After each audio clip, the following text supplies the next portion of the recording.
ഇയാൾ നിങ്ങളെ സ്നേഹിക്കുന്നതിനേക്കാൾ കൂടുതൽ, അല്ലെങ്കിൽ അയാൾ ഏറ്റവും കൂടുതൽ സ്നേഹിക്കുന്നത് മിററിനെ ആയിരിക്കും.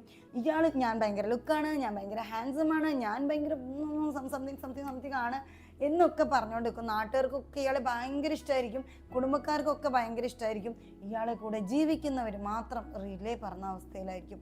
അതായത് ഇങ്ങനെ ഇങ്ങനെ ടോപ്പിൽ കയറ്റി എത്ര കാലം നിങ്ങൾക്ക് കൊണ്ടടക്കാൻ പറ്റുമോ അത്രയും കാലം അയാൾ അടിപൊളിയായിരിക്കും.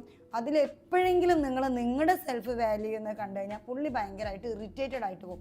ഈ NPD ഉള്ള ആൾക്കാരെ കൂടെ ജീവിക്കുക എന്ന് പറയുന്നത് മുട്ടത്തോടിൻ്റെ മേലെ കൂടെ നടക്കുന്ന പോലത്തെ ഒരു അവസ്ഥയാണ് കേട്ടോ. എപ്പോൾ വേണേലും പൊട്ടി താഴെ പോകും. അപ്പോൾ NPD ഉള്ള വ്യക്തിയെ ഫസ്റ്റ് ഐഡൻറ്റിഫൈ ചെയ്യാനുള്ള കാര്യം എന്താ വെച്ചാൽ, നിങ്ങൾ നിങ്ങളുടെ ഇങ്ങനെ കാര്യമായിട്ട് ഒരു കാര്യം പറയുന്ന സമയത്ത് പുള്ളി വാവ് എൻ്റെ ഹെയർ സ്റ്റൈൽ അടിപൊളിയാണല്ലോ, ഇജാതി സാധനം എന്തെങ്കിലും വരുന്നുണ്ടെങ്കിൽ, അല്ലെങ്കിൽ ഇപ്പം നമ്മളൊരു സിനിമയിൽ കണ്ടിട്ടില്ലേ, ഒരു ഹോസ്പിറ്റലിൽ വിസിറ്റ് ചെയ്യാൻ പോകുമ്പോൾ മറ്റേ പൈജാബി ജുബയൊക്കെ ഇട്ടിട്ട് പാർട്ടി വെയറിൽ